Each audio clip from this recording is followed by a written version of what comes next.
we've got iPhone who's joined. Nice to have you here, iPhone.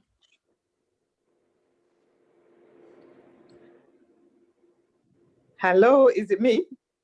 Yes, you are iPhone. How are you? My name is Linda. Hi, Linda. Hi, I just got this. I sent the link by my friend Charity just Okay. now. So I All thought, oh, right. I'm at home. Why not join in and find out what's happening That out is there? brilliant. That is brilliant. Thank you so much for joining us. Lovely to have you here. Thank you. Thank you. No problem. We've also got Pauline. We've got Mohammed Ali. Thanks for joining, guys. Really lovely having you here.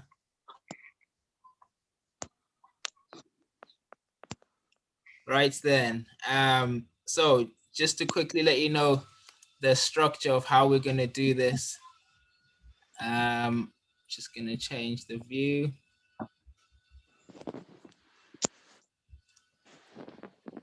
Okay. Yeah, so we're just gonna get started in a minute. So basically, I'm just gonna have a quick introduction of who we are, who I am as well. Just let you know what it is that we do, and then we're gonna have the lovely Jack speak to us. And then for anyone who's got any questions, well, dependent on whether Jack is okay with questions to be running as we go along. But we'll ask for the question to be dropped on the chat box as we go along, and then we'll have a question and answer session afterwards as well. Hi guys, I can see more people joining. Thank you for joining us. Thank you for joining. Hi Norma. So during the session, I'm going to be muting everyone. How you doing, Ahmed? Thanks for joining us, bro. I'm going to mute everyone so we just don't have any disturbances. On so Zoom call. Free to just We've got a utilize Zoom the chat call for the box. property thing, yeah. So I'm just listening in. Sorry. Okay, I'm just gonna. I can send you the link.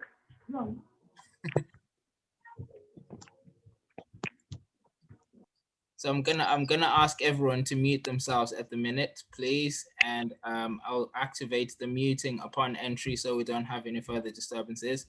But if you guys can actually just utilize the chat box as the talk is going through for any questions that you might have, and then at the end I'll ask the questions, and if we need more clarification on the question, I will just get to you and unmute you, allow you to just speak directly with Jack. So we'll just get ourselves started now. So I've just noticed that someone has raised their hand. All right, we'll respond to that. So hi guys, thank you so much for joining us. Thank you so much. So for those who don't actually know, we're the Zim Property Investors. So it's a group of Zimbabweans who are investing in property, predominantly in the UK. However, it's not strictly restricted to just Zimbabweans. It's just a group of people that have the same mindset, and we all want to make our lives better using property as a vehicle. So thank you so much for joining us. My name is Muzi, and I'm a Zimbabwean who lives in the UK and investing in the West Midlands. And we have this session, this Zoom call once every month, where we have a guest speaker come in and speak to us about their experience, share their knowledge, share their resources. And this is intentionally to help anyone who's in the industry to try to utilize the information, the knowledge, the education, the resources to help you elevate on your own journey as well. So we also have platforms. We're on Facebook, and we've got WhatsApp groups where we share all this information and we help each other constantly. We've done some amazing stuff as a group. And for anyone who's interested in being part of it, please let me know. Feel free to just direct message me on the chat, and I'll be sending you some details to be able to help with that. So just to move on from the Zim Property Investors, our guest speaker today, a good brother of mine, who I've known for a while now, very knowledgeable and really good at what he does. We are so honored to have him here, Jack. And he's just going to share his knowledge, his experience with us today. And hopefully, and I'm pretty confident that you will, hopefully you'll pick up some gems that will be able to help you guys in elevating on your journey as well. So without wasting too much time, I'm just going to ask Jack to come up. How you doing, bro? Yes, I'm fantastic, bro. Thank you. Thank you yourself. Awesome. Awesome. Excited about having you here today.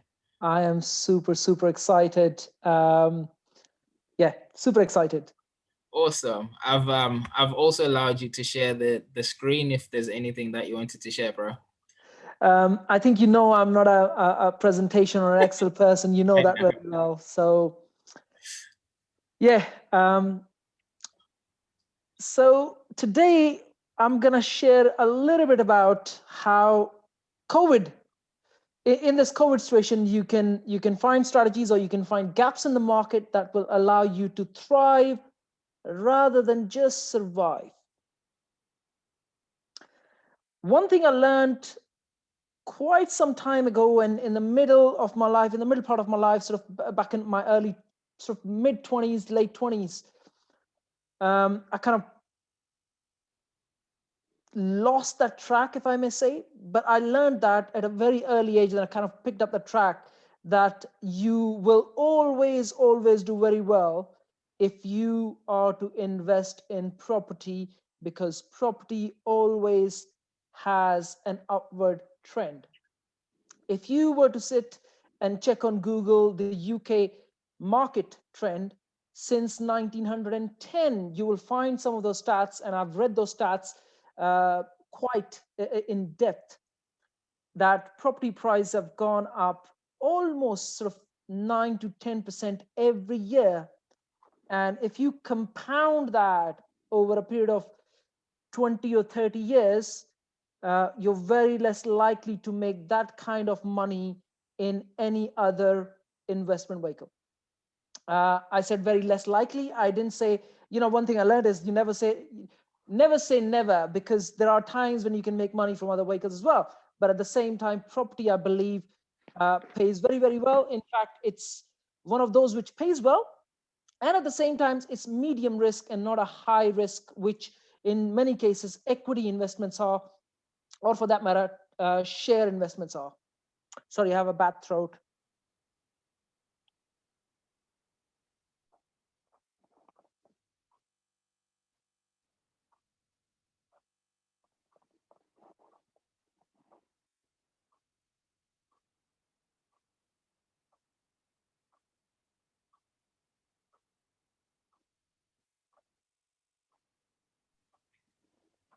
Is it muted you?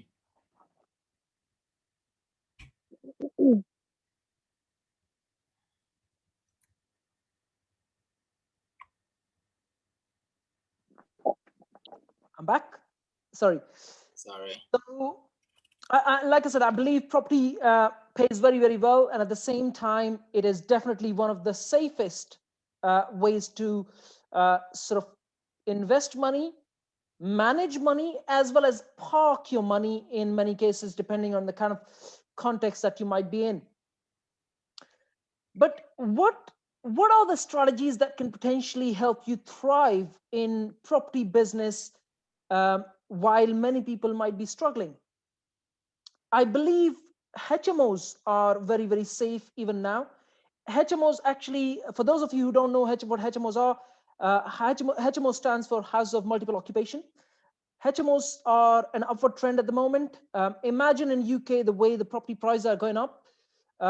In about 10 to 15 years time. In fact, I read some stats about a couple of months ago where it said if you own a property worth £300,000 in UK, in about 25 years time, it will be worth over £1 million. Now imagine let's say if you have a kids, let's say 5 or 10 years old or whatever, and when they get to 25 or 30 years old, do you think they'd be able to afford £1 million property? And the answer most likely is no. Unless they don't inherit that money or that property, they're very less likely to be able to afford £1 million property, which means that the trend of houses of multiple occupation or shared accommodation, as they call it as well, is actually an upward trend. So that's actually a safe strategy to invest your money in.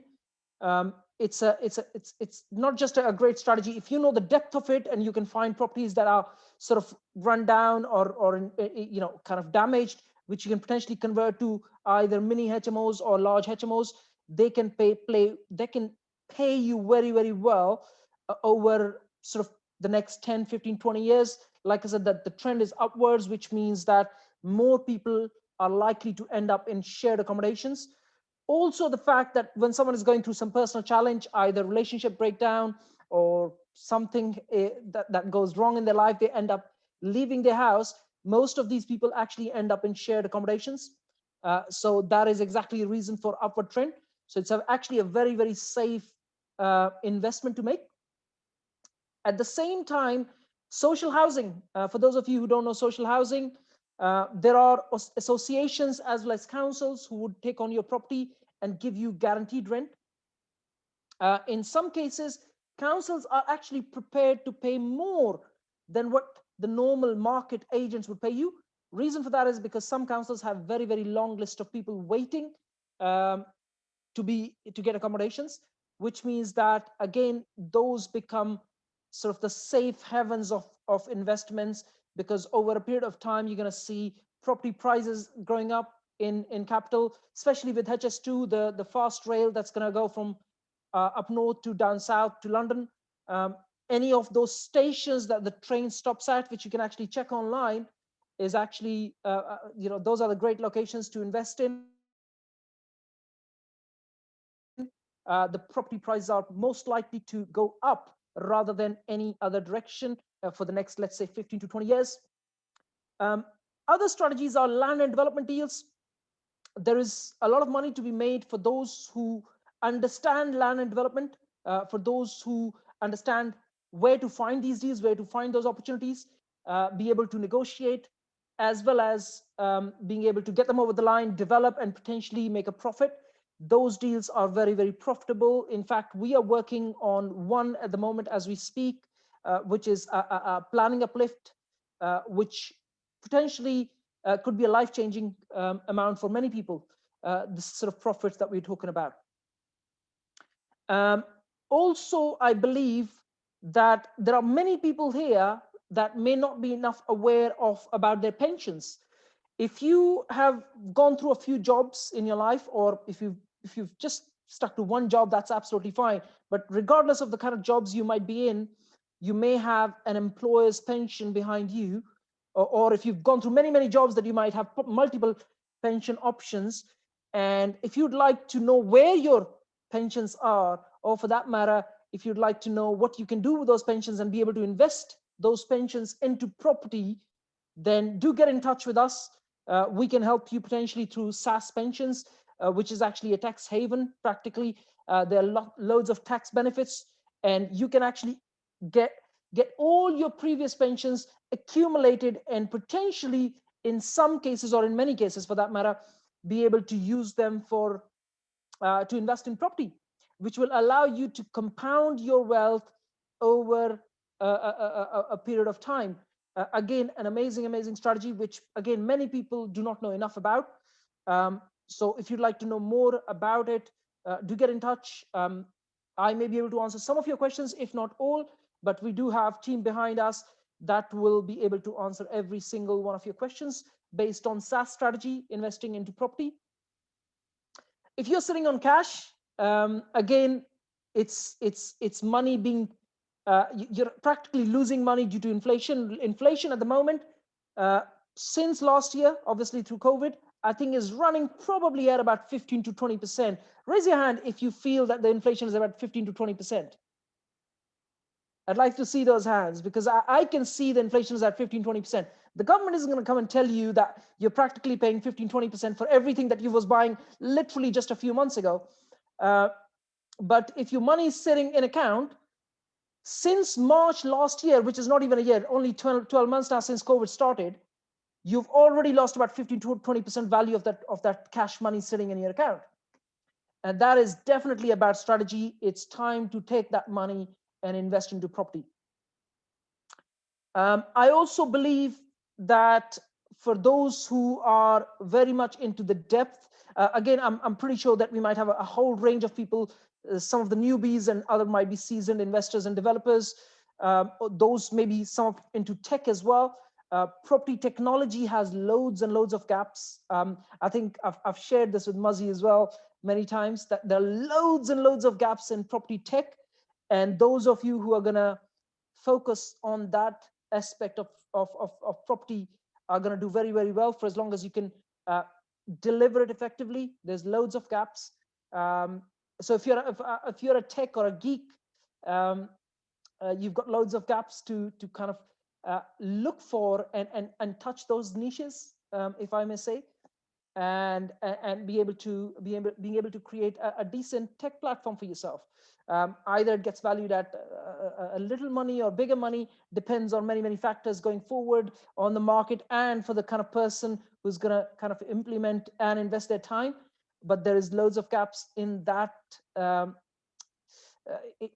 aspect of property as well. I also believe that the hotel industry, even though it's suffering, if we come out, or I'm pretty sure we'll come out of this COVID situation, just no one seems to know when that is, the hotel industry is going to do very, very well.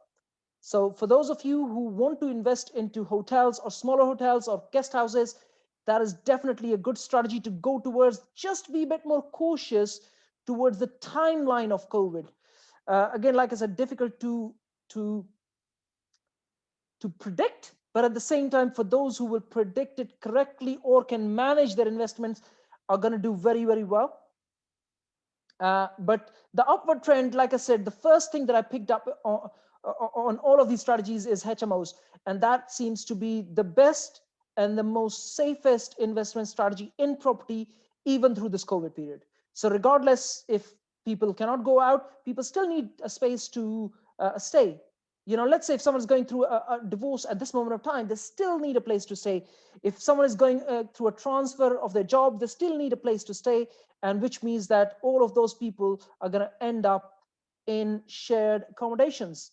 And like I said, with property prices going up like the way they have been for the past over 100 years in UK, you're more likely to see that many of these people are going to end up in shared accommodations because they just wouldn't be able to afford to buy a property unless they inherit. And in some cases, even when they inherit, they end up losing money, which means they end up in shared accommodations. Unfortunately, that is the case with bad management of money. I've come across many people like that. Again, I'm going to go back to Muzzy here. And I think Muzzy knows this, that I'm not a spreadsheet or an Excel person, or for that matter, a presentation person. You know, I don't like looking at presentations and giving presentations. Very spontaneous. I'd like to take on questions. I'd like to answer those questions as much in depth as possible. So over to you, Muzzy. Thanks, Jack. Thanks. Yes, I do know that you're not a big fan of presentations or spreadsheets. Just off the cuff, that's Jack. I'll ask you a couple of questions first, just as people actually drop in their questions in the chat. I will cover more ground as well going forward. I just wanted to cover the strategies bit to go with, and I'll take some questions, and then we'll kind of go from there, and I'll cover some more ground. Yeah, no problem. I've just put in the chat box, guys, that for anyone who's got any questions, please feel free just to drop them on there. We'll ask them for you, and if we need more clarification, we'll just unmute you. So Jack, first question for you then. You briefly touched on it, but for you, why property? Why did you start on property? Why nothing else? Yeah, I'll tell you a funny story. I was probably maybe about 2 years old, and this is something I obviously got to know later on in my life. One of my uncle and my dad had seen a plot of land, and this is back in India. But the formula in India and UK is exactly the same, because India was governed by the British government back then. So the economic system as well as the political system is exactly the same. So you see the property prices creeping up exactly in the same way that you see in UK. But I was about 2 years old, and like I said, this is a story that my dad actually told me later.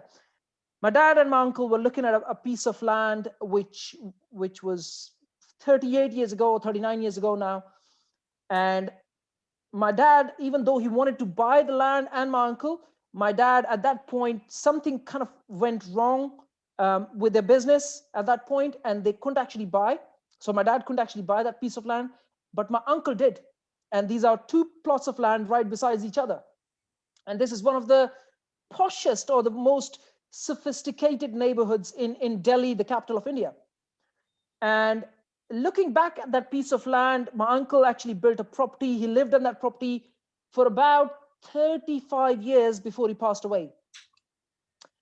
And when he passed away, that piece of land and the house on that was actually valued at 2.5 million pounds in Wow. Indian money conversion, while the money that they had paid back then was £5.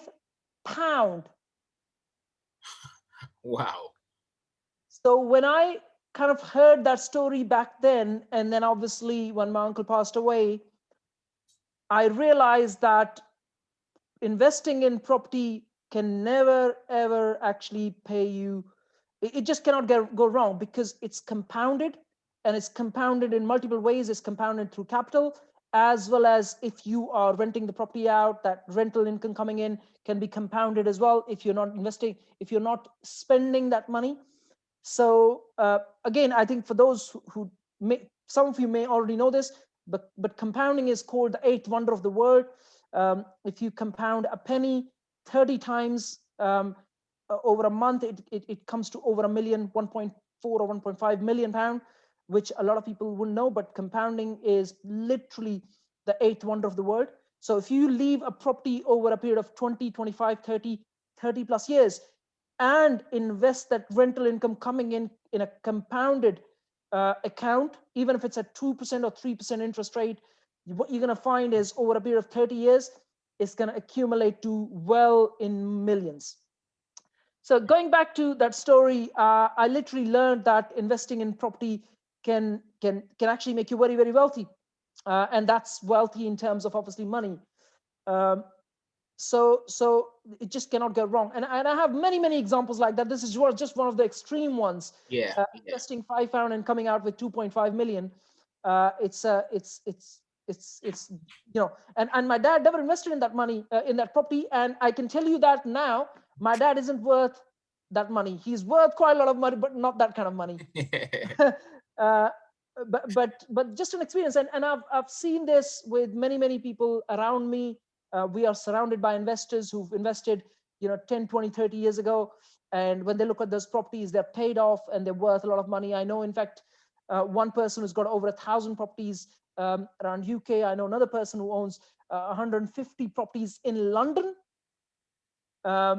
And he owns most of those properties. He literally changes a Ferrari every year. So this is just my observation. And I, at one point in my life, decided to pursue. So that's kind of the story behind it. Fair play. It makes sense why you'd want to go for property if those are the results that you're actually going to get out of it. Now we've got some questions in the chat, but I've got one more question that I'm really curious about. This is down to the fact that, firstly, you've mentioned that you're from India, okay, and you've come into the UK from outside, basically, and at one point this was brand new to you, new culture, new country. You stepped in here, you didn't necessarily know anyone, didn't know much. I've heard your story, so it's quite intriguing for a lot of people who are part of this family as Zimbabweans. It's a completely different country, but the same concept. You come in here as a foreigner. It's a brand new culture. What challenges did you face in terms of, questioning whether you can actually achieve what you've managed to achieve so far? Okay, well, this definitely brings tears to my eyes, because I came here back in 2000, Feb 2000. So it's been a little over 20 years, almost 21 years now. And I remember the first few months when I came. I mean, I picked up a job literally in the first week or so.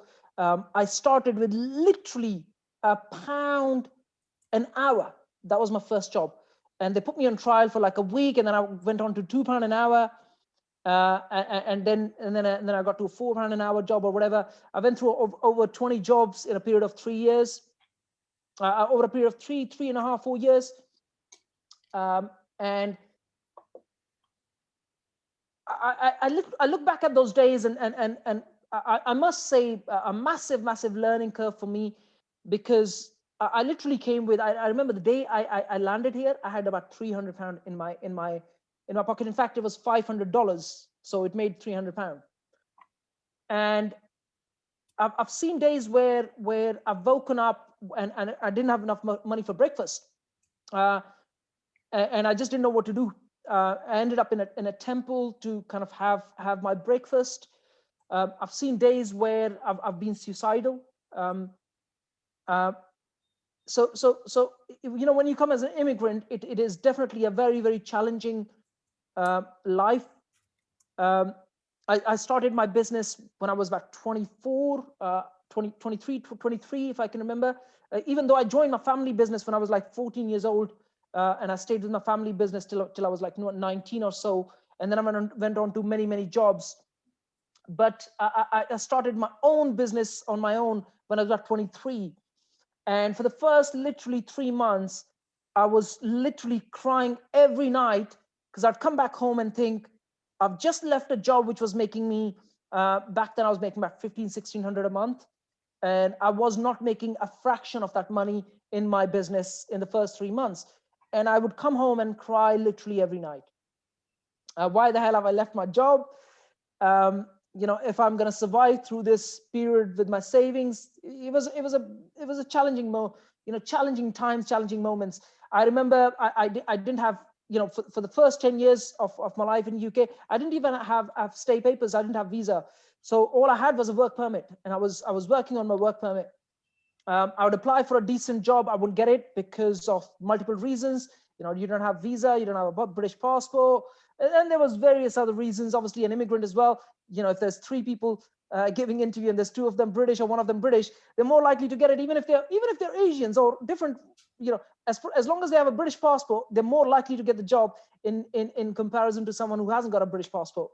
So it was definitely a challenging time for me. Like I said, I literally came home and cried every night for at least good 2 to 3 months, if I can remember correctly.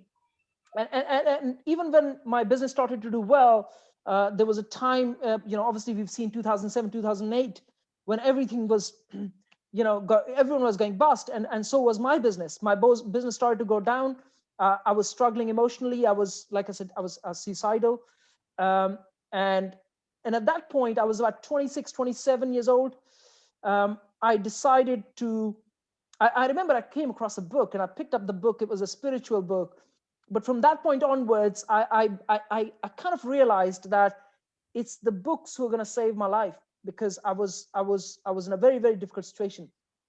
I had to support my family. I had to support myself. I wanted to make sure that I live up to the expectations, and pretty much every son or daughter, they always want to live up to the expectations of their parents. And I wanted to do that for my dad, my mom. And I was very stressed, because I just couldn't at that point.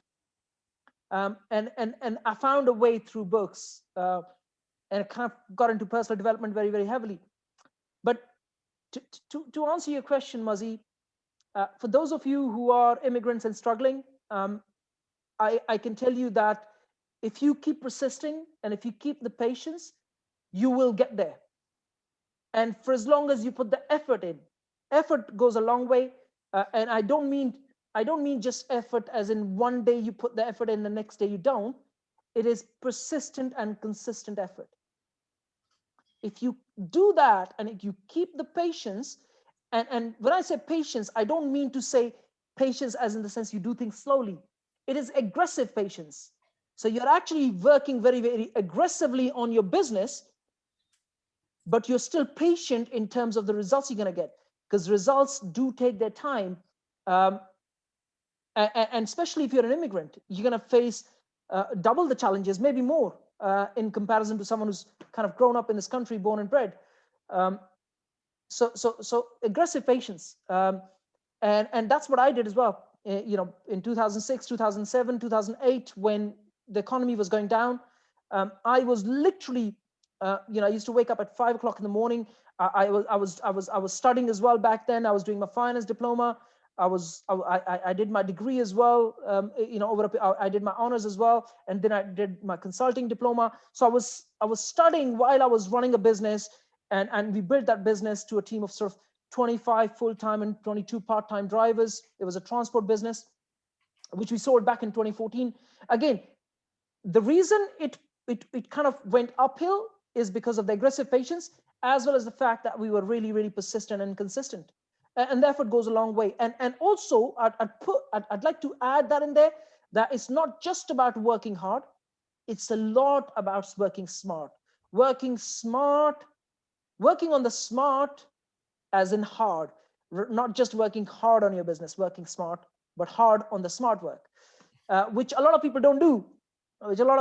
I've come across, in fact, we've been through that curve. I used to work very, very hard back in my 20s, but I kind of got to a point where I realized that if it was the people who work the hardest, if they would make the most money, then it would be the laborers, right? But they don't. They only make about barely £100 a day if they do. But those who kind of sit on the mahogany tables and they don't do a lot, they're the ones who make the most money, because they're very, very strategic. And I'll cover the strategic part later. But yeah, that's just a bit of a journey. I absolutely love your story, to be fair. I asked that question purposefully. And I love the fact that you actually mentioned that you had to take care of your family, because as immigrants, sometimes it's not the family that you've got here. You're also in charge, or to a certain extent, supporting a family that's back home as well. So the pressure is absolutely mounted. So thanks for sharing that. Really appreciate that. I'm just going to quickly ask questions that I've got here. First question is from Chrissy. You mentioned earlier on about hotels and investing in hotels because of how things are going to change. Do you think that would be the same for service accommodation? So is it the best time to take on service accommodation from your point of view? Okay, to answer your question, for people who own hotels and guest houses or service accommodations, I'll have to tackle one at a time because they're all different, right? But let's say hotels. For those who either own hotels or have inherited hotels, so generational wealth, which is about 5% in UK, 5% of people in UK have owned generational wealth and they're multimillionaires. And many of them actually own hotels. Many of those people who are highly leveraged with hotels are actually going bust as we speak. Which means that what you're going to see through this COVID period and after this COVID period is people struggling emotionally, those who own hotels, and a great time. It's a strange thing about this civilization that we live in, that an unfortunate circumstance for one is actually a fortunate circumstance for another person. I know people with hotels are actually going through a really, really tough time, but it is a great opportunity for those who want to actually get into hotel business. The only difficulty or the only dilemma here is predicting the timing of COVID. So you don't want to necessarily take on a hotel where you struggle filling it up through the COVID period. But remember, there's going to be loads of hotels who are going bust or will be going bust. And then you can take on these hotels for very, very sort of below market value hotels. 20, 30, 50, some of them even 70, 80%. So great timing for those who want to get in, but just be very cautious with the timing of COVID, which seems to be very, very difficult for most to predict. With the same with guest houses as well. You just want to make sure that you can survive this COVID period. And if you're picking something that's BMV or something that is someone is about to go under, it's the same. With serviced accommodation, it's slightly different. I believe, and I think Muzzy would be able to answer these questions better than I do, that serviced accommodations, if you can get about 20, 30, 40, 50 of them now, and maybe just about break even through this COVID period, what you're going to see is a boom in the market once we're through this COVID situation. Because remember, everyone is stressed out, everyone is emotional at the moment sitting at home. And as soon as we come out of this COVID, everyone would want to travel, everyone would want to be out. Okay. So what you're going to see is service accommodation doing really well. And then you being able to charge premium prices for most locations in UK. So it's just trying to get the timing right, and the fact that if you can just about break even through this COVID situation, that after that you're going to do really well. Absolutely. Yeah, I completely agree with you on that topic in terms of service accommodation. Anyone who can survive through this period in terms of service accommodation, you're looking at a really good profitable business after everything comes back to whatever normal means at the coming up soon. So I would also recommend, if you're looking to get a service accommodation unit, this period when it's kind of quiet and people are scared, it's probably best to actually take it on, set it up and be ready for when the boom actually comes in. You don't want to start setting it up when the boom is there, because you'll miss the train. All right, thank you for that. I'd like to add something there. Yeah. The worst thing you can do is not take any action. Great. So do take action, do go and still buy properties, even in the worst case scenario, because when you will look back at it 10, 20 years later, what you're going to find is that you will still gain, you will still accumulate more equity. That means that leads to more wealth. So just do not sit on your money, because like I said, with inflation at 15 to 20%, if you're sitting on 10 grand for the past, since March, that 10 grand is now worth about 8 grand in your account. So that is actually the worst strategy to be sitting on your money. It's best to take that money and invest into something. And I believe, like I said, HMOs and hotels will play a major part. Absolutely. Thanks for that. Hope that clarifies that for you, Chrissy. If you need any further clarification, please feel free just to either drop a message on there or just give us a thumbs up if you're okay with that. Superb. Okay, next question is from Marie. Thanks for asking this question, Marie. I'm interested too. So good evening. Jack mentioned in the opening presentation that technology platforms will play a major part in property. I'm just wondering what some of these strategies or examples would be on the technical side. So, who's asked this question? This is Marie. Marie, can you tell us in the chat box, where are you based? Right, where's Marie? Just trying to find Marie on the chat. I'll let you unmute. If you can unmute yourself, please, Marie.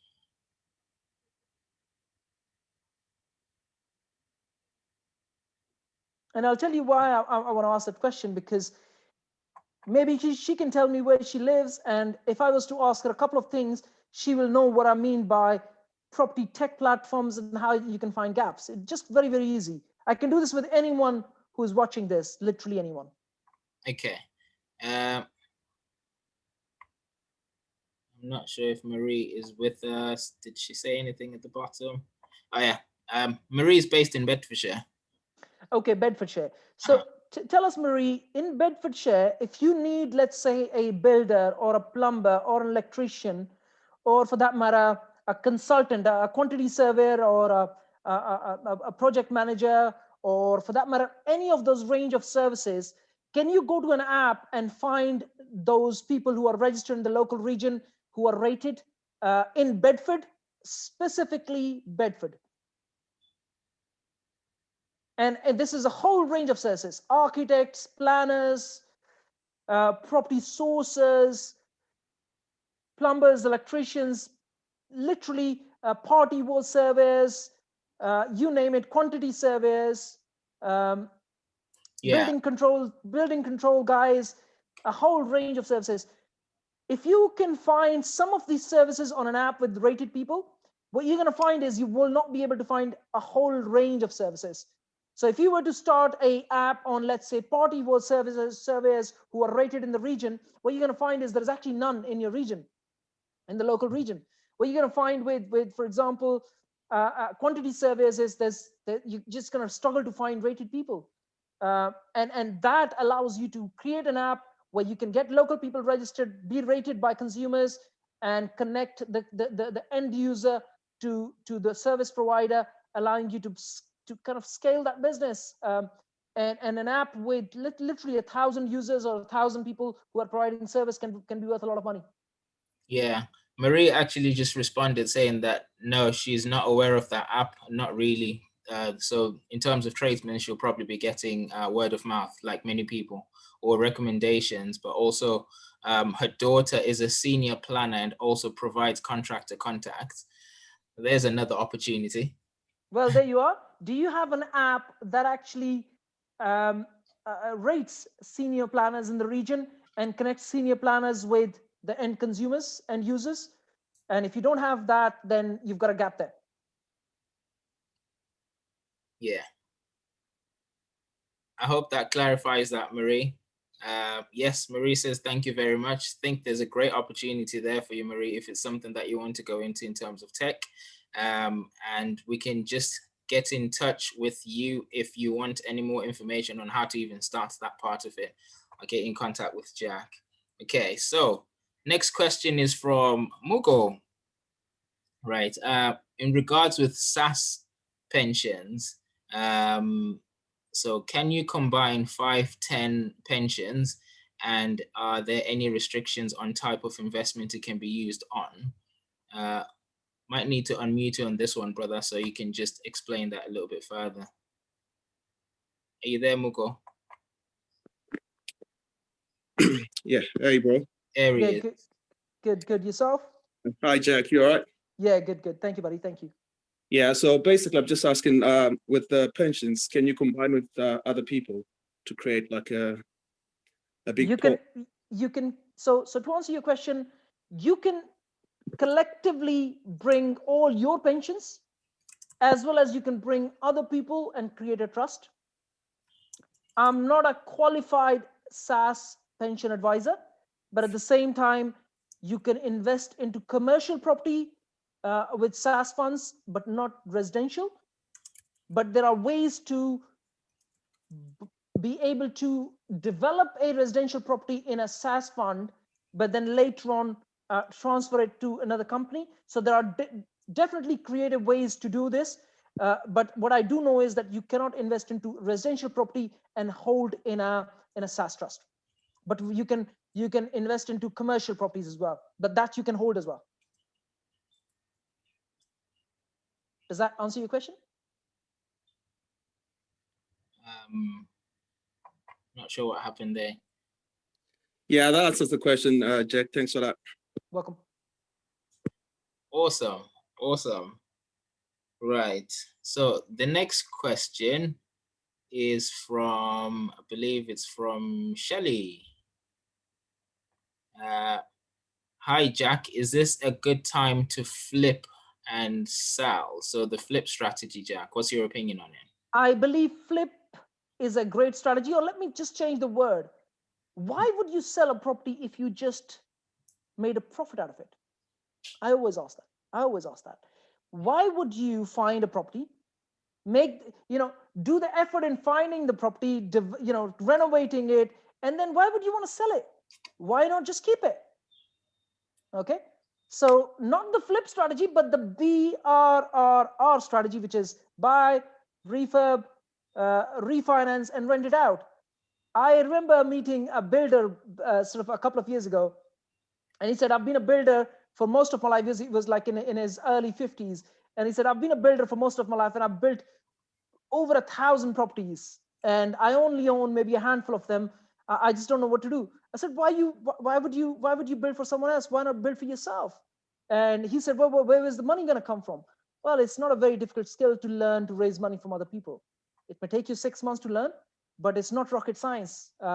So yes, to answer your question, it's a great strategy, but please do not sell those properties, because if you put the effort in, why not keep them? I agree. Shelly, are you there? Don't know if that's been clarified for you. Yes, yeah, it's okay. Yes, I understand. Yes. Thanks for the question, Shelly. Much appreciated. Right. We just kind of did a flip last year. We added 105,000 equity in it. And then you lived in it. and I now live in it for some time. Now that was a good deal. That was a really good deal. Right. Next question is from Paulina. Would really like to hear the strategies or ways of working smart in property investments. You touched on working smart earlier on, Jack. I believe strategic. You have to be very strategic in business, for that matter, in property as well. What do I mean by strategic? Let's say if you're looking for, because remember, strategy is always dependent on the niche that you want to work in. Let's say you want to work on flips, right? A lot of people who kind of go out and get trainings, what they learn is look for the gold mine area. Unfortunately, there's nothing called gold mine area anymore. It's all saturated because there's just too many investors for the number of properties out there. So what do I mean by working smart or strategic is looking for that 1 or 2 streets in your region that are unexplored. That's strategic positioning or strategic thinking, if I may say, in terms of flips or developments or land deals. Likewise, working smart on technology means finding the right gap in the market.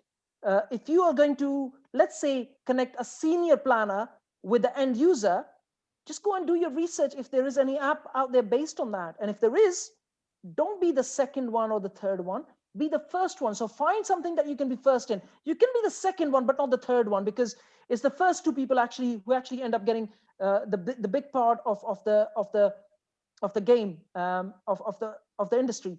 But don't be the third one.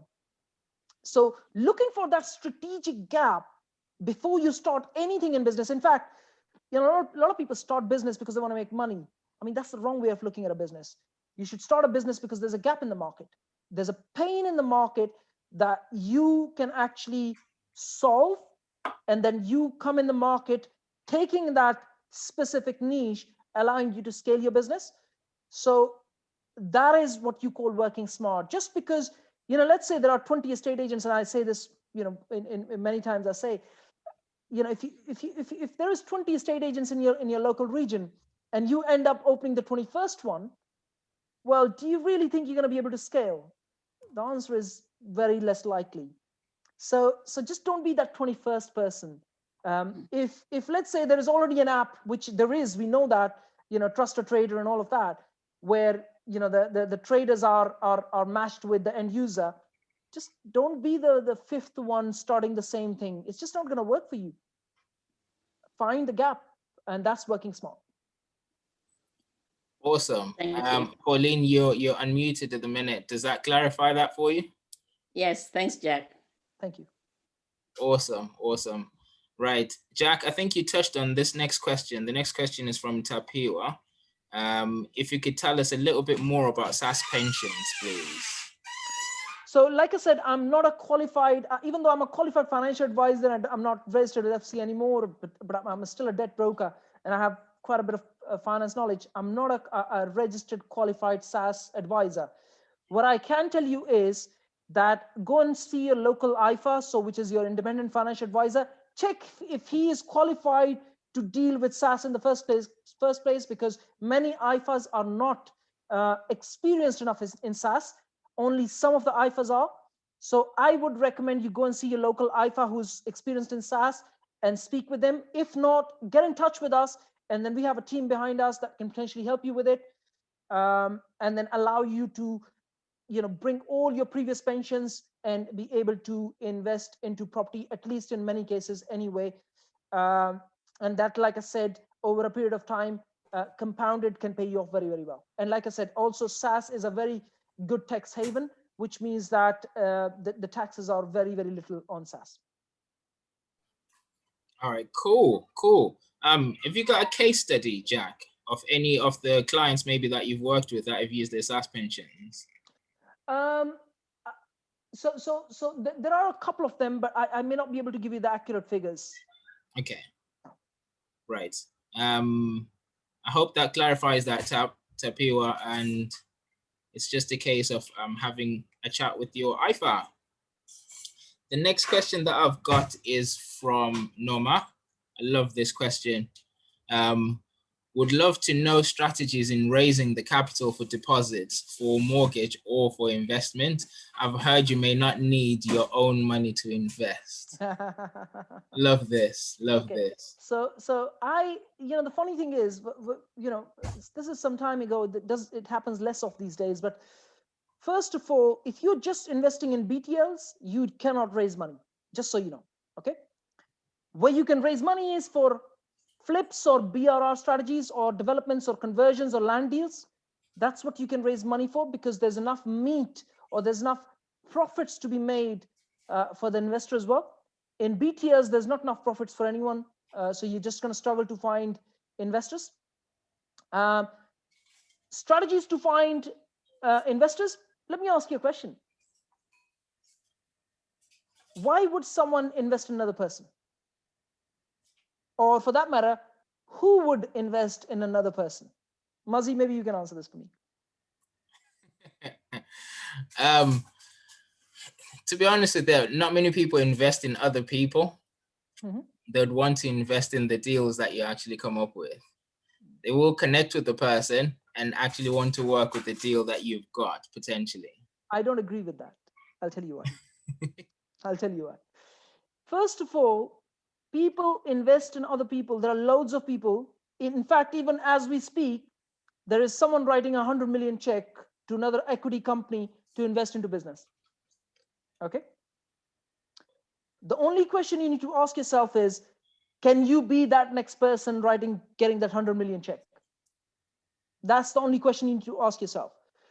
People invest in people and not businesses, not properties. People invest in people. And the first step to another person is creating trust. How do you create trust? Trust is created by being honest. Trust is created by being very, very transparent. Trust is created when you actually share everything with people around you, either it's your family, friends, people you've known from previous occupations, people around you through your virtual networking. If you ask people, and this is something literally happened a couple of days ago, when in fact it actually happened on Friday, our coffee meet, Mazi, you were not there actually, when I actually asked that we are looking for people who can invest in tech. And then I had about 3 people tell me that they can introduce me to people who are equity tech investors. So if you don't ask, you don't get. If you ask people around you and do virtual networking, you're going to find people. But the first step is to create that trust with people. And I'd like everyone to write this down. I'm sharing this with a lot of humility. With people, slow is fast. When you meet someone, please do not start pitching. That person still doesn't know you enough. You need to build that trust, build that rapport, build that credibility over a period of time. When that person can now trust you, know, trust, know, like, and trust in that same order, right? It's pretty simple. Know, like, and trust. Don't jump on pitching people as soon as you meet them, because that's going fast. And with people, fast is slow. Go slow. Build your rapport, build your trust, build your credibility, share about your business with other people, and also ask for investments. It's a numbers game. If you go and ask 100 people, you're more likely to find 1 or 2 people who will invest in you. But if you go and ask 100 people in the next 10 years, it's going to take you 10 years to find an investor. But if you ask 100 people in the next, let's say 30 days, you're more likely to find an investor in the next 30 days. And you know that we're going through a challenge at the moment, right, Mazi? Where we're looking for private, equity investors for our business. Yeah. And it is just literally a numbers game. But at the same time, it is building that trust, building that rapport, getting to know the person very, very well, getting to know what the aspirations are of the investors, getting to know what is it that they want emotionally from this investment, as well as logically, but first emotionally. These are very important skills to learn when it comes to raising investments, for that matter, when you're leading your business, to answer your question. Absolutely. Completely agree with that. I hope that clarifies that for you, Noma. And as I'm getting more questions, if anyone, Norma says, thank you very much. Thank you. Anyone else who's got any questions, please feel free to just drop them on the chat. But there's something I wanted to ask you, Jack, whilst we're waiting on that. I didn't mention at the start of this call, Jack is the founder of the Property Entrepreneurs Network, which is one of the largest growing networks currently. And I know majority of you guys will actually know it because some of you are actually already in those networks. So Jack, you're probably the best person to actually tell us about how important it is to have a network in any business, let alone property, the importance of having a network. Tell us about that. So first of all, thank you for those who are writing thank you in the chat box. I cannot focus on two things, so I'm just focusing on the questions here. But thank you, much appreciated. Network is what will kind of either make you or break you in your business. It's, if I was to create multiple circles of layers of different aspects of business, networking would sit right at the core of it, or your network for that matter. There's two reasons for it. One is that without your network, I mean, you literally have no chance that you're going to be able to find the resources, the human resources to be able to build your business, as well as the skills and the talent. And for that matter, one of the major things is learning from your network. And I think you observe me, Mazi, where I ask people for ideas and I go and implement those ideas. I'd just ask people, what do you think? Take feedback from the market, take feedback from your network. So virtual networking in this COVID situation is vital. In fact, since the COVID has started, obviously we are restricted doing certain things. And just because of this situation, we have grown to a network of almost 20,000 people. That's because there's been a lot of focus on virtual networking. Because I knew there's certain things we cannot do, I got our team to focus on networking, which allowed us to scale the network pretty quickly. But literally, it's a make or break. For that matter, you know, there's a saying that your network is your net worth, and I would actually put it, like I said, if I was to make a circle, I'd put that right in the epicenter, or right in the middle of the circle, where let's say you start to scale your business. If you don't have a decent network, how are you going to hire people? If you don't have a decent network, how are you going to find the talent, the skills? Remember, in fact, most of us have blind spots. We cannot see. It's your network that actually helps you with your blind spots. It's your network that allows you to hire more people, hire more talent, being able to bring in the ideas. In fact, there's another saying that, you know, you only change 2 times. Either you read a book or you meet a new person. Otherwise, you remain the same person. And if you remain the same person, you remain exactly where you are now. It's only through your network that you will actually grow as a person, which means you will eventually grow your business, because when you grow as a person, you grow your business.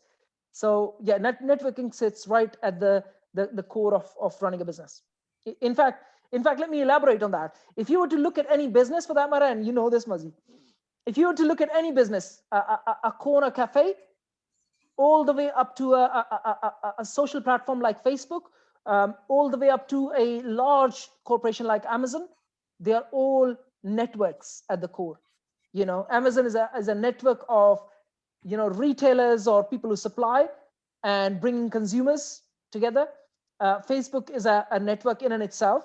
You know, it's a social network. And for that matter, a corner cafe is a network of local people who like drinking coffees, and there's just one person who is out there supplying it. It's still a network. So if you don't have a network, and if you haven't started building your network yet, you literally haven't started building your business. That is powerful. Absolutely agreed. And quite a lot of comments that I'm seeing here agreeing with the same concept. Just want to read out something that Effie has just said, and I love that. So trust is derived from attending to the details. Keep your financial records in order to demonstrate your trustworthiness. Love that. Thank you very much for sharing that, Effie. I want to kind of go a little bit deeper into the networking side, Jack. This is something that you talk about quite a lot, and I think it'll be valuable for everyone else to hear this. So you've got the network that you're building for your business to achieve the greatness that you're hoping for. However, there's a part that's important about keeping the right people close to you to be able to help you focus, to be able to help you take you towards where you want to be. You need to be careful about who you need to keep close to you. So is there anything you can share about that? Well, there's two sides of the coin here.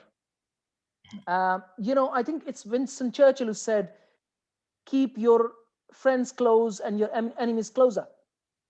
And that is actually so true. And I'm sharing this with experience, that since we started, and this is before that as well, but let's say since we started building PEN, Property Entrepreneurs Network, I get a lot of people who I can actually feel that they kind of hate me. And that you're going to get in your business anyway, regardless of the level that you might be at. You're always going to get haters and people who want to drag you down. And that's because they are insecure in their own space and they cannot see you growing. But those are the people I keep closer, because they are your teachers.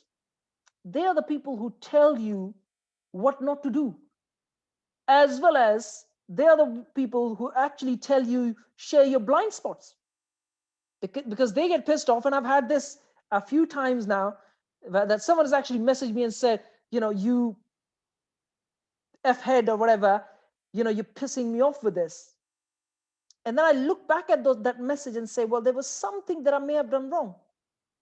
How could I make it more effective, more creative, more trustworthy? And it allows us to be more effective.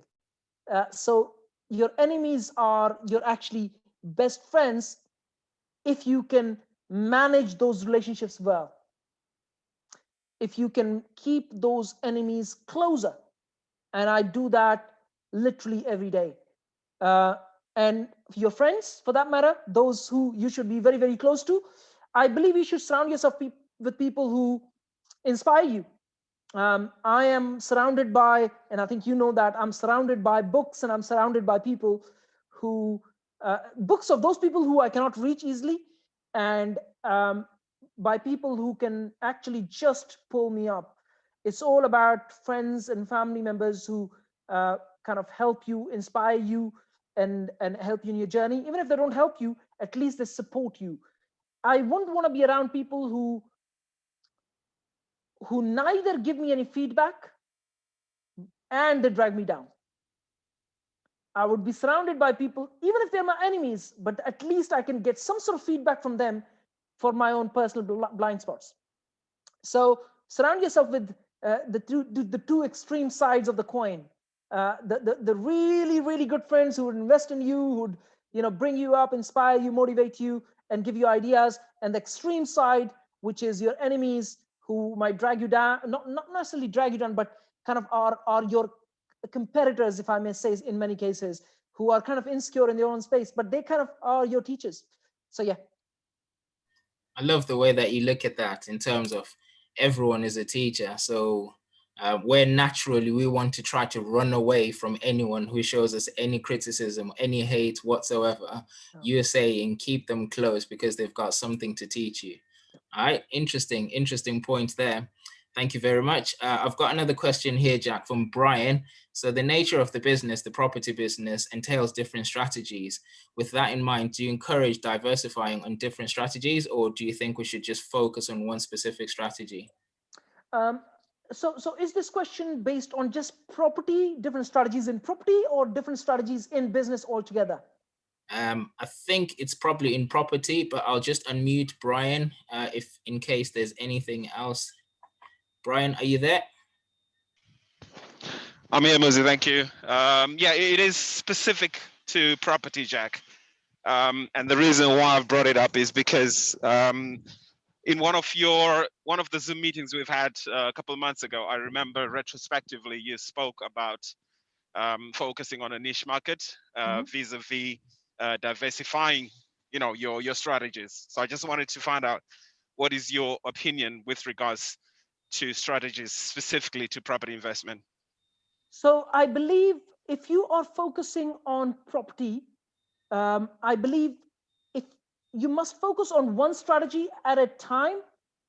So make sure that, let's say you're starting on one strategy, make sure that you can make it profitable before you jump onto the second one.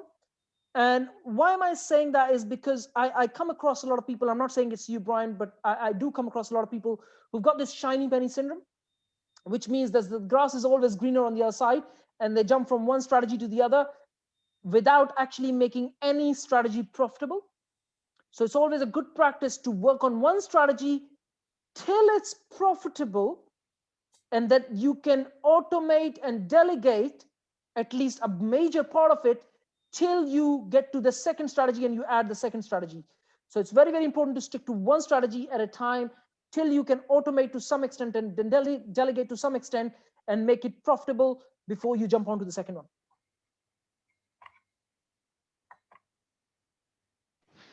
All right, I got you. Thanks for that, Jack. Appreciate it. Thank you.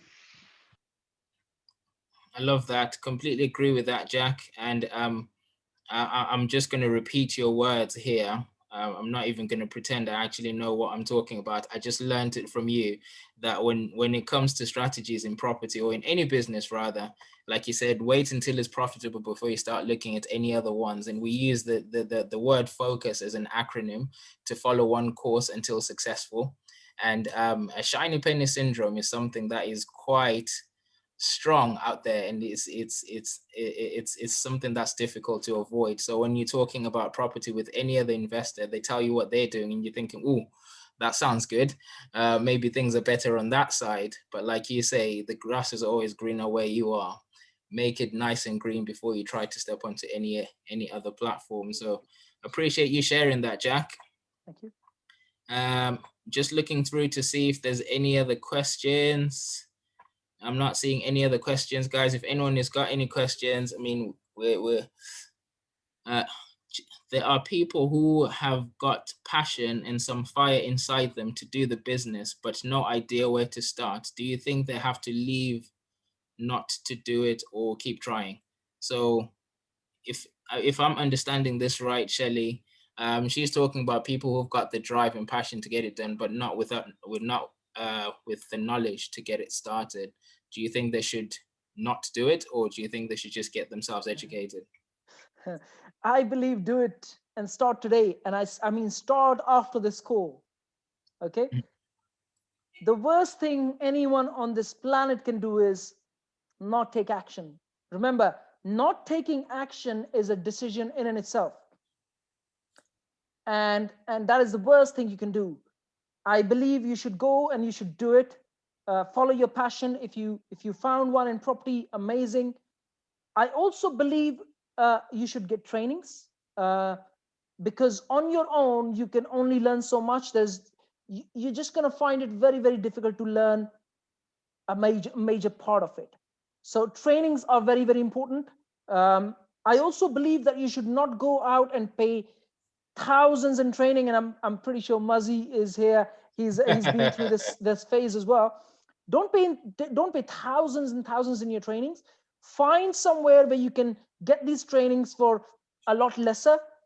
Look for example, discounted trainings. Look for someone who's giving out trainings for less money, just because they have a different agenda behind it. For example, at PEN, we provide trainings for really a fraction of the cost, literally a fraction of the cost. It's almost like you're going to get 20,000 pound worth of trainings for as little as a couple of £100. And the reason we do it is because there's a reason for that. It's because we want to make sure that we can collaborate with you when you start working on your business. Let's say you start in business in property, and now you need property finance, or you need help with sourcing, or you need a land deal or a development deal. That we want you to come to PEN, or for that matter Muzzy here, and say, could you please help us out? And we want to get more deals done. That is exactly why we keep our trainings very, very sort of cost effective, if I may say. So do reach out to me, and I'll be able to help you with that. But I do believe trainings play a major part. But before you even do paid trainings, okay, I'm actually going to leave you a link to our YouTube channel. It's in the chat box. You're going to find at least 100 hours worth of, at least 100 hours worth of content on our YouTube channel, and that's absolutely free. Start with that. Beautiful, beautiful. I have to say, in those 100 hours, a couple of those videos are of me as well. So please Exactly. feel free to go watch that. That's some interesting stuff in that YouTube video. Fabulous, fabulous. Hope that clarifies that for you, Shelley. And the next question that I've got here, Jack, is an interesting question about negative people. So you said networking is important, but it comes with challenges of not being in the same wavelength with some people. Yeah. With just negative energy, basically. How do you deal with this in your experience? So here is what happened just literally about a couple of weeks ago. I've got a very good Insta lover. What do I mean by Insta lover? This guy is literally on my case, writing everything negative about me. He's synonymous, so he hasn't got a name. He's just put a random username. There's no pictures, there's nothing. All this guy does is not just about me, but he does it with other people as well in the industry. He'd just drag them down. He'd write negative things about these people. So I actually literally take that, and remember, this is something in marketing. In marketing, polarization is very important. If you don't know what polarization is, I'm happy to take you in more depth. But polarization, in essence, means that you got to have a certain number of people, in your favor, or following you, or what you do, what they like, what you do, and X number of people who actually don't like what you do. If you don't have that, your marketing is not going to be very effective. If you watch, for example, Donald Trump, he's got a whole bunch of haters, and he's got a whole bunch of people who love him, and that's exactly, he was his PR works very, very well from that standpoint. Exactly the reason why he became the president. So polarization is very, very important. If someone is dragging you down or saying negative things on social media, for that matter, anywhere, actually take that and share with people, because it creates polarization in your marketing, allowing you to get more exposure. But at the same time, when they're writing something negative about you, be prepared to be able to answer from your perspective, saying, this is how it is, not the way this guy has shared. So be prepared to answer those questions. But polarization is very, very important. So in fact, you actually need the other side of the coin, people dragging you down, which will create more PR for you.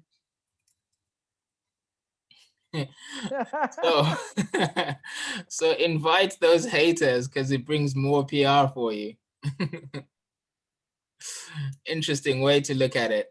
Let me add something on top of that, because let me add something here, Mazi, because I think a lot of people would be asking this from the perspective of being emotional about it, because someone is trying to drag you down or saying, criticizing you. The emotional perspective is, you are not someone's opinion. Okay? You are literally not someone's opinion. So if someone says you are an idiot, it doesn't make you an idiot.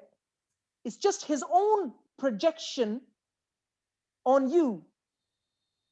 Okay? So if someone says to you, you don't know business, that's their projection about themselves, not about you.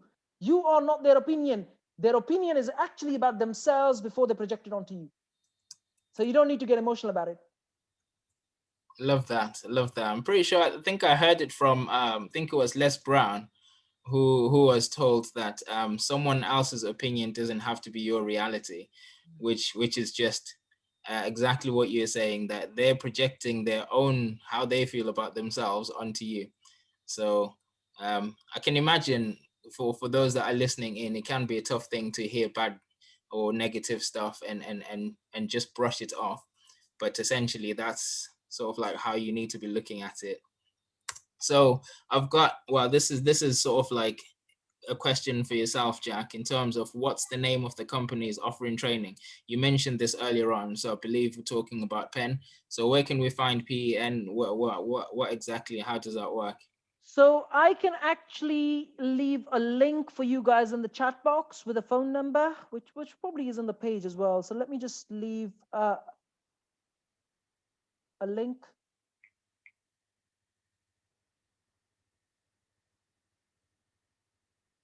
So I'm actually going to leave a link in the chat box. It's a training page. You can get literally, like I said, 20,000 pound worth of trainings for as little as 95 a month. And you can actually subscribe. In fact, on that page, we give 1 week for free. So you can subscribe for literally free today, a trial for you for 7 days, no obligation. If you want to leave after 7 days, you're not obliged. So you do go and take that opportunity there. Awesome. Awesome. Okay, so I did mention to majority of the guys here that we will actually finish this call at 7 o'clock. And I know for anyone who's got any more questions, feel free to get in touch with Jack by using these links. You can actually get more information about the Property Entrepreneurs Network. I can speak for that network. It's absolutely brilliant. It's actually helped quite a lot in my business personally. So for anyone who wants to get to know a little bit more about it or get in touch with Jack himself, please feel free to use the links on there. So thank you very much for the guys that have joined the call. Firstly, much appreciated to you, Jack, for actually taking some time to come and speak to us. Your knowledge, your skill, your resources, absolutely amazing. So appreciate you spending your time to come to talk to us. Thank you very much. And for everyone else who's joined, much appreciated. We're going to be sharing more information about this a bit later on. For any of the Zimbabweans who aren't aware that we actually have a community of Zimbabweans who invest in property in the UK, or any Zimbabweans who invest anywhere in the world, really, please feel free just to follow the link that's been shared in the chat and come and join us on our Facebook group. And for anyone who wants to speak about what we do in more detail, please feel free to get in touch with me on the number that I've shared in the chat as well. Otherwise, thank you so much, guys. Hope you have an absolutely fantastic week coming ahead, and hope you've picked something out of the talk we've had today to help you in your business. Much appreciated, and good night. Before everyone leaves, let me add one more thing for everyone here. Just so if you don't know, Muzzy is an absolutely amazing person to follow. He may not be able to say that himself, but let me add this for everyone here. Absolutely amazing person to follow. He's very, very knowledgeable himself, very, very wise, lots of patience. And there's loads of things that you can learn from Muzzy. And if you haven't got in touch with him, I booked a call with Muzzy himself. I would recommend you to book a call with Muzzy. And just say, yeah, I need 15 minutes. I'm pretty sure he'd be able to give you that. Time is essence, time is value, but I'm pretty sure he'll be able to give you that. And like I said, he has a lot of knowledge on property, and which will allow you to either start your property business if you haven't done so far, as well as scale your property business, and maybe do collaborations with him. He might have some opportunities there. So do get in touch with Muzzy. Like I said, someone who's very, very humble alongside with us. Thank you very much, Jack. Much appreciated for that. Thank you. Cheers, guys. I've just unmuted everyone. Please feel free just to say bye as we go. Thank you very much. Thank you. Thank you, Jack and Muzzy. Everyone, thank you. Thank you. Thank you, Jack. Thanks, folks. Thank you. See you. This is the man. Thank you. Thanks, bro. Thank Night, you. guys. Cheers, the man, Muzi. Bye. Muzi, where have you been? I've been around, man. I've been around. Thanks for being part of this, man. Appreciate it, and Yeah, okay. Take care, man. Thanks. take care. Thanks, Jake. Thank you. Thank you. Thank you. Thanks, Jack. Thank you. Thank you. Cheers, folks. Good night. Cheers. Good night. Good night. Bye, bye. Bye, Shelly.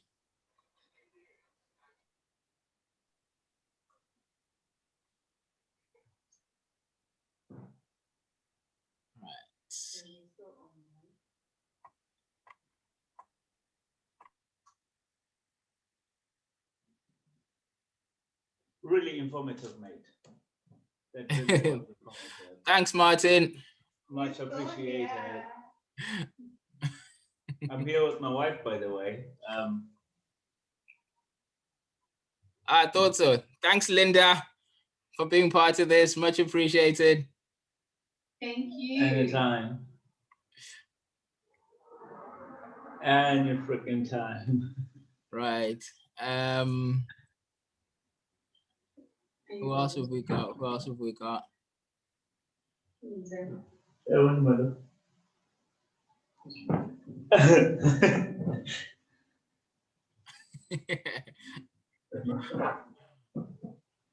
Okay. One more. There we go. There we go. Right. Oh, crap.